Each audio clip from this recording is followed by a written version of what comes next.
All right, bro. Welcome back to the channel. Um, last time we was on here, was talking about getting Nick Richards. I actually made that video like right before they actually ended up getting him. So, glad that happened. He's obviously really helped. Like it just goes to show like how I've been saying, Suns just need wing play and center play. Simple. 8-2 in the last 10. They were starting to get it together a little bit before that because they made the lineup changes. But you can see how much better. Even to me, I feel like the Stars, everybody looks better with a real center out there. Unfortunately, we still got to play one of the other centers, which is Plumlee right now. Well, Plumlee was straight yesterday though versus the old team. Had a few plays where it was like, "What the hell are you doing?" Like to play with KD, literally yelled at him like, "What are you doing?" Sometimes I feel like Plumlee be out there like he got some of the same shit with Nurk where you're like, dude, you are not Jokic. Just be simple. Make the simple play. You're not a point guard or you're not that. We don't need our center to be doing nothing extra. That's why Nick Richards coming in here doing dirty work and already had 2 games where he done had 20 points and, double-digit rebounds. I love how relentless he is on the glass. He blocks shots. He got hot yesterday versus the Clippers because they didn't call a foul. Ran back, threw James Harden shit out of bounds.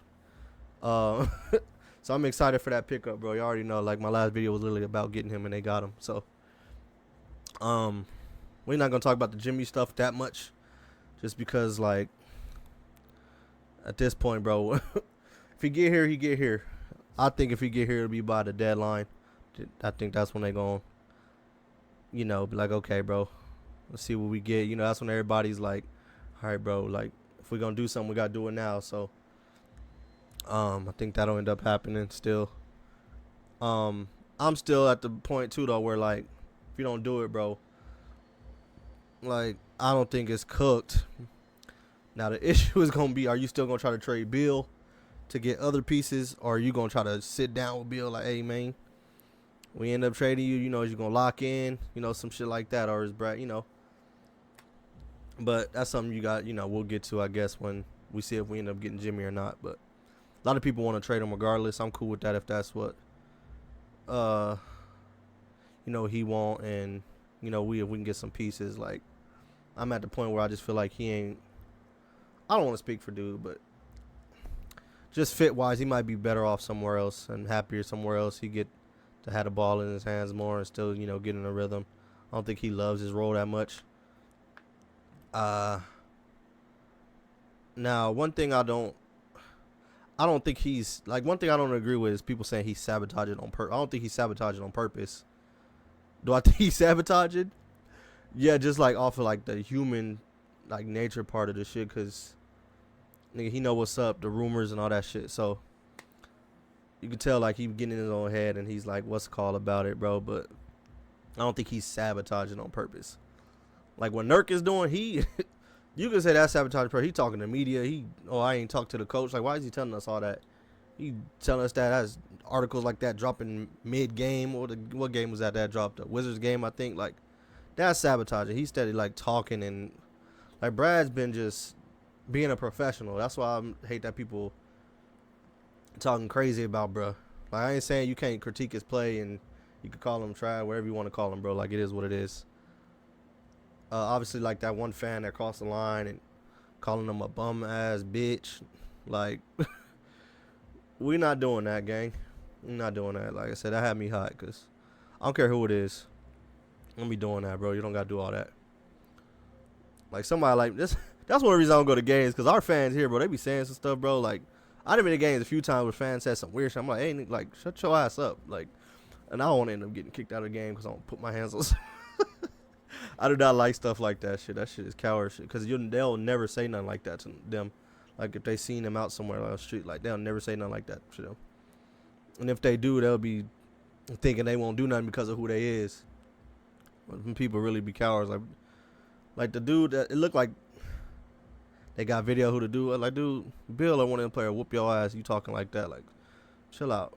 He doing that in front of Bill's son and all that, his wife. Just cool out. But like I said, they got to figure out what they're gonna do with that situation. If the Jimmy like, I hope they already got like a backup plan and like just in case the Jimmy shit don't happen. I still think it's gonna happen just because I just feel like there's no way in hell Miami's keeping him. He just got it suspended again. What was that, yesterday, today, one of those days?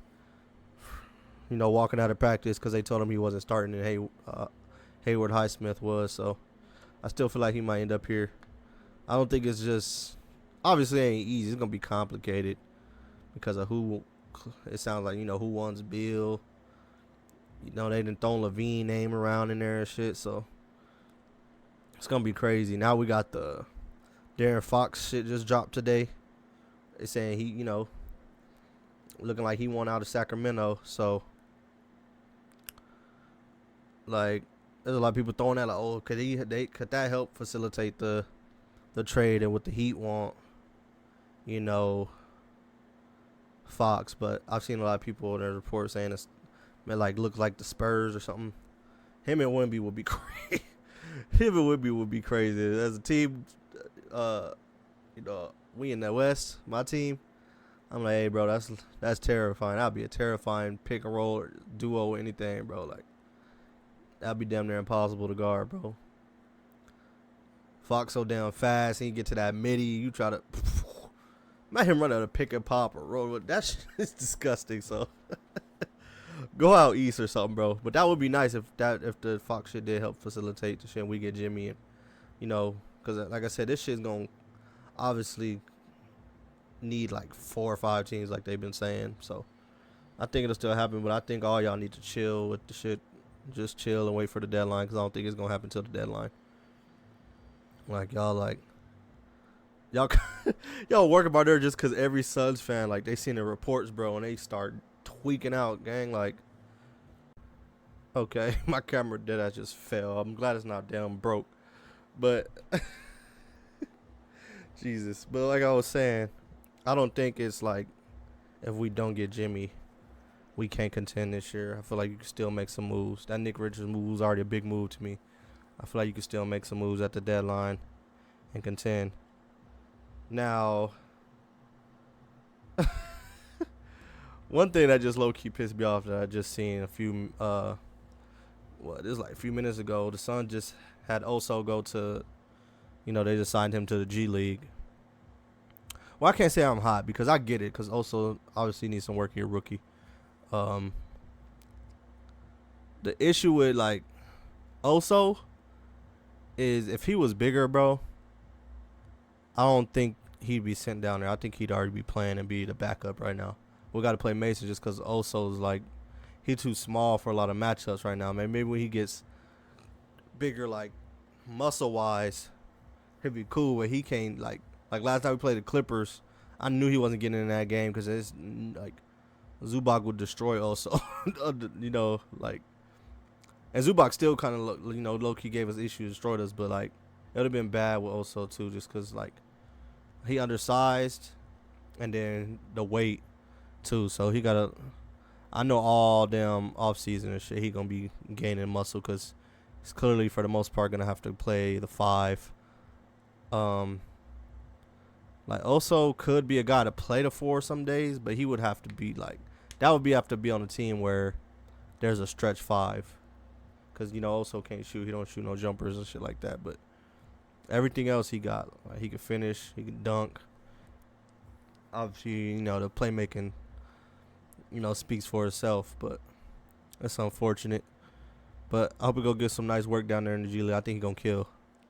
I think he's going to kill down there. But that just means, obviously, we're stuck with Plumlee as a backup for right now, unless they want to get another center at the deadline. Which I don't know if they do. I think they might focus on wing. And then we just got to,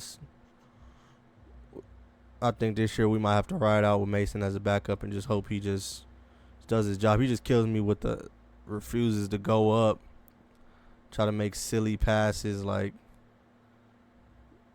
it'd be bad sometimes, bro. So, like I said, Nick Richards takes away some a lot of that, it was to a point before we had Nick Richards. Where I feel like all of our center minutes was just terrible for the most part. So, like I said, we'll be straight. But like I said, Book's looking back like himself. KD is KD, bro. That's good. I know a lot of people was talking crazy about my boy Book, bro, but he always figured it out. I feel like a lot of seasons Book kind of start out slow, and he always start off, I feel like, hooping around this time, and then be on the heater for like the rest of the season. But he always kind of start off slow, I feel like, to me. But he been in his bag lately, bro. He looking like Book. Like I said, I'm gonna keep saying I feel like when Book starts getting to his shit first, his middies and all that, blah blah blah, and then start shooting the threes. That's when I think he start eating. I think this season, obviously because of Bud, he trying to emphasize shooting a lot more threes. The whole team, obviously, including him. But I think Books get to my midi, get to my layup, get to my shit first, and then he step out and start killing you from 3 too. So that's just how I feel. I'm gonna give up on the. This just depends. I guess I can't just give it. It depends on what happens with the Jimmy shit. But I feel like even if we get Jimmy, Tyus is probably gonna end up starting. I wouldn't have Jimmy run point. We obviously seen in Miami he can run point guard. I would have Jimmy run point, and I would start Ryan Dunn, and I'll bring Tyus off the bench. And we all know, like, unfortunately, like the politics, because we made a promise to him clearly that he was gonna start, but like, bro, a damn Book, Jimmy, Ryan, KD, Nick Richards lineup is disgusting in a good way. The size, athleticism, the defense, that shit is beautiful. Smallest guy out there would be Book, 6'6", 6'5". That's beautiful, bro. No, we'll finally be not looked at as like a small star lineup like we always do, but that's how I'm looking at it, bro. I just wanted to come over here and make a quick video. It's been a little minute. We're very close. We're very close to being able to start, earning on here, getting some bread on here. So that's the goal, to make this a career, to where this is my main source of income. So, I always want to do YouTube and, obviously do basketball content. So a lot of it, like I said, will be obviously the pod type vids. Probably gonna do like a trade deadline video with Brandon, and like I said, some vlogs and stuff. I'll start adding that on here too. Mix it up so you guys can see the guys, see some personalities, some IRL hoops too in there. But that's what we on, gang. I'm out. Appreciate y'all watching the video. I'm out.